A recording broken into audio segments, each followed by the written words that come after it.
రామనామం కంటే కూడా శివనామం గొప్పది. మనం నిరూపిస్తాం. మనకి రాముడికి శివుడికి భేదమే లేదంటే అందరూ మన దేవత. దాని గురించి కాదు, భాషాపరంగా మాట్లాడుకోవాలి కదా.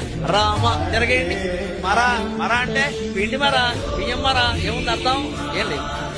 రామ అంటేనే రామ, మరా అంటే రామ కాదు. కానీ ఏమంటారు మామూలుగా మరా మరా మరా అన్నా కూడా రామరామ అవుతుంది కదా. అవుతుంది, కానీ మనకు అర్థం ఉందా?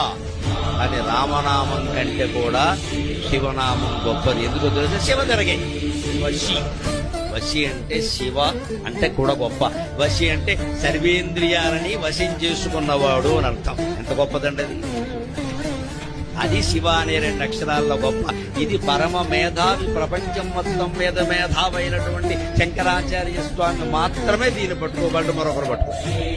ఇది చెప్పింది ఆయన ఒక్కడే, ఇంకెవడు చెప్పలేదు. యావత్ సంస్కృతి తాగించారు.